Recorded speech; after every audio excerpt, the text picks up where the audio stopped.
पिछले कुछ महीनों से हम लोग देख रहे हैं कि दिल्ली की चुनी हुई सरकार के मामलों में एलजी साहब का हस्तक्षेप दिन ब दिन बहुत ज़्यादा बढ़ता जा रहा है और ऐसा प्रतीत होता है इस हस्तक्षेप से कि दिल्ली की चुनी हुई सरकार के कामों में बाधा पहुंचाई जा रही है, जिसकी वजह से दिल्ली के लोगों के जो ज़रूरतें हैं, जो सपने हैं, वो पूरे नहीं हो पा रहे हैं। उनके काम रुकते जा रहे हैं। उन्हीं मुद्दों पे चर्चा करने के लिए आज मैं एलजी साहब से मिला था और मेरी मंशा यही थी कि अगर हमारे कानून और संविधान को समझने में कुछ गलतफहमियां हैं या आपसी डिफरेंसेस हैं समझ में, तो उसको सॉर्ट आउट किया जा सके, हम लोग एक ही पेज पे आ सकें। मैं ये सारी किताबें लेके गया था, देश का संविधान लेके गया था, मोटर व्हीकल्स एक्ट लेके गया था, जीएनसीटीडी एक्ट लेके गया था, स्कूल एजुकेशन एक्ट लेके गया था, सुप्रीम कोर्ट के जजमेंट सारे लेके गया था उनसे चर्चा करने के लिए। काफ़ी लंबी चर्चा हुई। हम लोग जानते हैं कि दिल्ली में दो सब्जेक्ट्स हैं, दो किस्म के, एक 3 सब्जेक्ट्स हैं, पुलिस, लैंड और पब्लिक ऑर्डर। संविधान में लिखा है कि ये तीनों सब्जेक्ट्स पे सारे निर्णय लेने का अधिकार एलजी साहब के पास है। इन तीनों को हम रिजर्व्ड सब्जेक्ट्स कहते हैं कि ये एलजी साहब के लिए रिजर्व हैं ये तीनों सब्जेक्ट्स। इसके अलावा बाकी सारे सब्जेक्ट्स, शिक्षा है, स्वास्थ्य है, बिजली है, पानी है, सड़क है, बाकी सारे सब्जेक्ट्स दिल्ली सरकार, दिल्ली की चुनी हुई सरकार के दायरे में आते हैं। इनको ट्रांसफर्ड सब्जेक्ट्स कहा जाता है कि ये ट्रांसफ़र कर दिए गए हैं चुनी हुई सरकार को। तो मोटे मोटे तौर पे रिजर्व्ड सब्जेक्ट्स 3 हैं जो कि एलजी साहब के पास हैं और ट्रांसफर्ड सब्जेक्ट्स जो हैं वो दिल्ली की चुनी हुई सरकार के पास हैं। 4 जुलाई 2018 को सुप्रीम कोर्ट की कॉन्स्टिट्यूशन बेंच ने, संविधान पीठ ने एक जजमेंट पास किया था दिल्ली की सरकार को लेके, जिसको मैं आज आपके सामने कोट कर रहा हूं। ये जजमेंट है।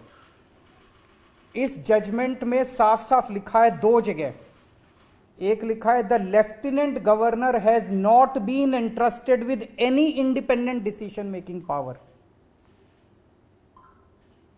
तो ट्रांसफर्ड सब्जेक्ट्स में the lieutenant governor has not been entrusted with any, lieutenant governor को इंडिपेंडेंटली कोई भी निर्णय लेने का अधिकार नहीं है। ये संविधान पीठ में लिखा हुआ है। ये दूसरा एक और पेज, ये 231 पेज पे मैंने दिखाया।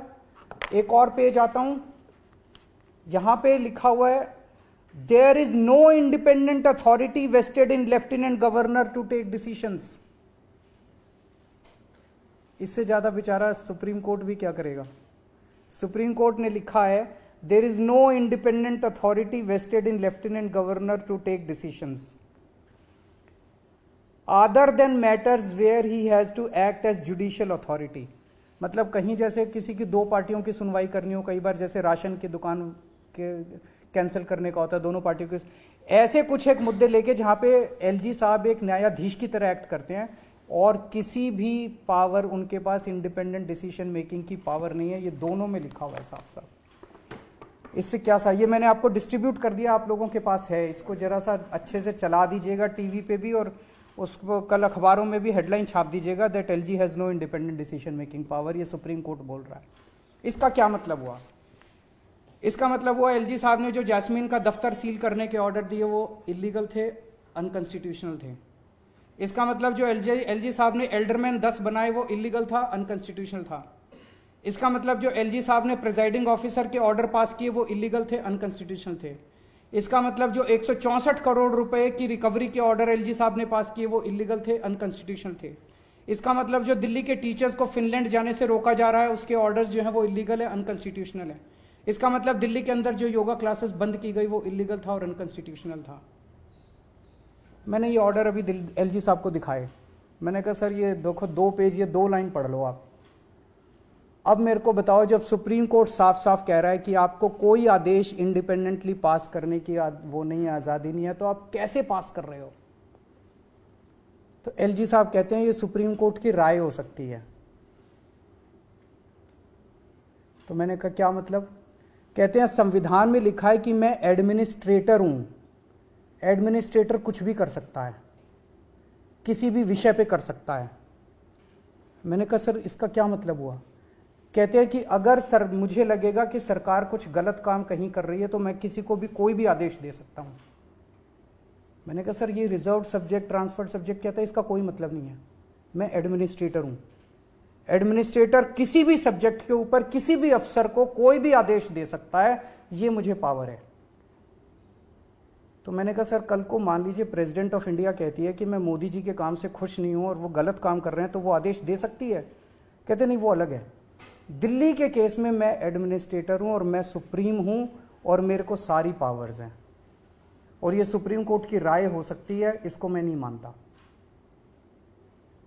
मुझे काफ़ी शॉकिंग लगा जब उन्होंने ये कहा। फिर मैंने उनसे पूछा, मैंने कहा सर आप चीफ सेक्रेटरी से सीधे फाइलें अपने पास मंगाते हैं और चीफ सेक्रेटरी को सीधे फाइलें आप नीचे भेजते हैं। सरकार जो है वो ट्रांजैक्शन ऑफ बिजनेस रूल से चलती है, ये ट्रांजैक्शन ऑफ बिजनेस रूल्स हैं।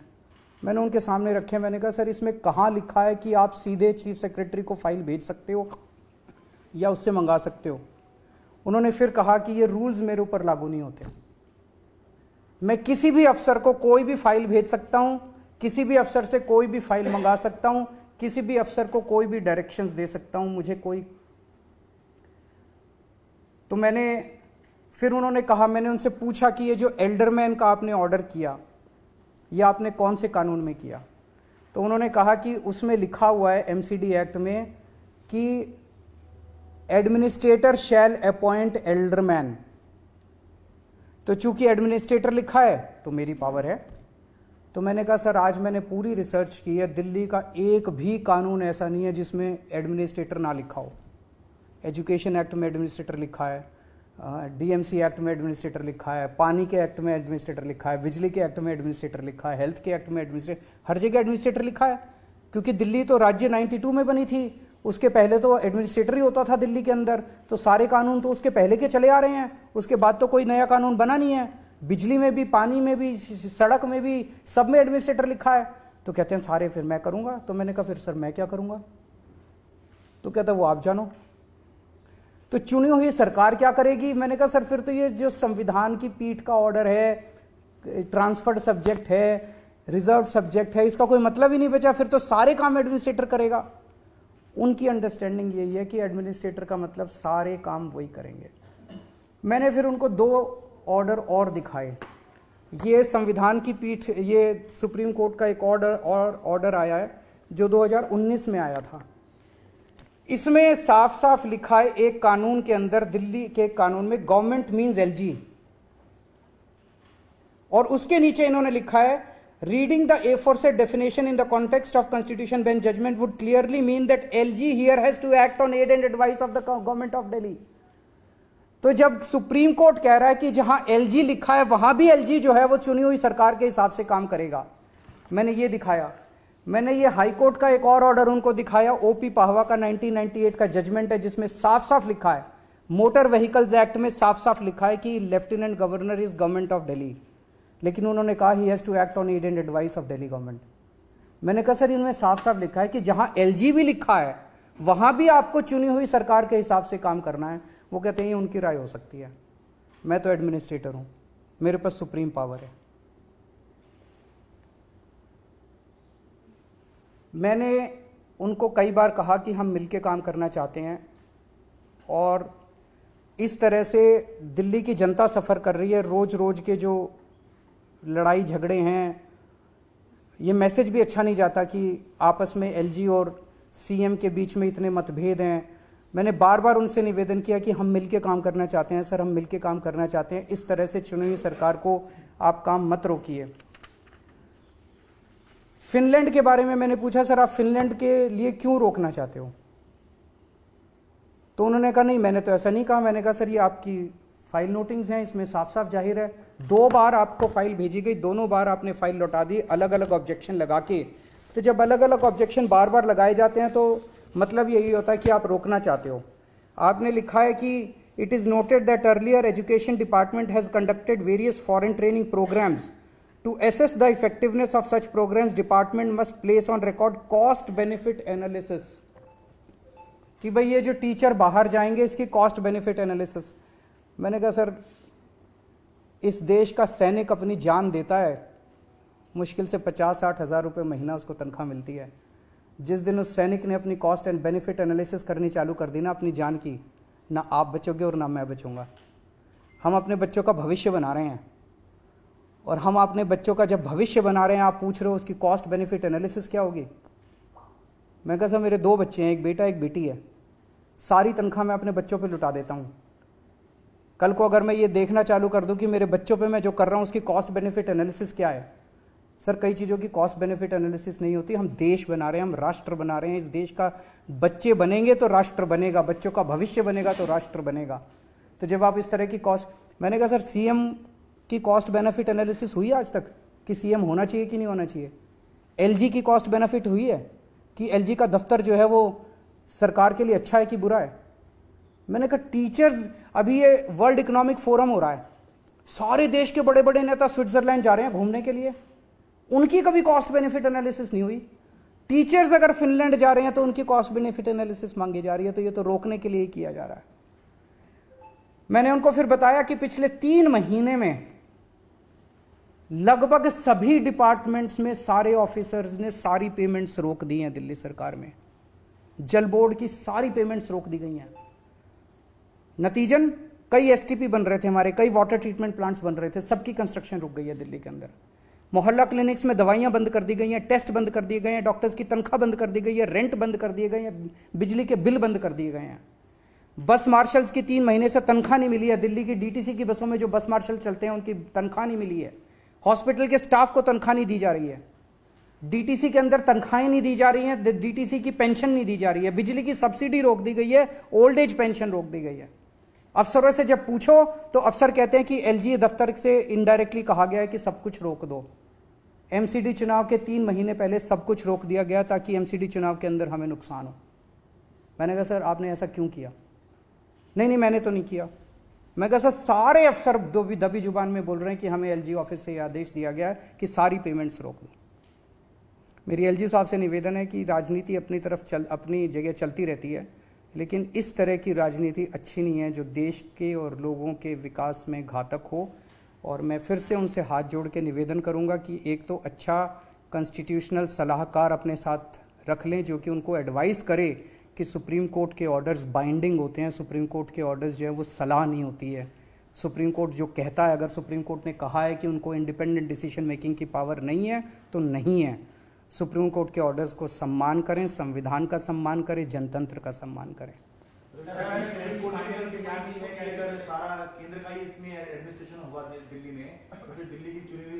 मैंने भी उनसे यही पूछा, वो बार बार, जब उन्होंने 2 बार कहा, एक बार बोला कि मैं एडमिनिस्ट्रेटर हूँ, मेरे पास सुप्रीम पावर्स है, ये शब्द है उनके, मेरे पास सुप्रीम पावर्स है, मैं जो भी चाहूँ, जिसको चाहूँ, जिस सब्जेक्ट पे चाहूँ आदेश दे सकता हूँ।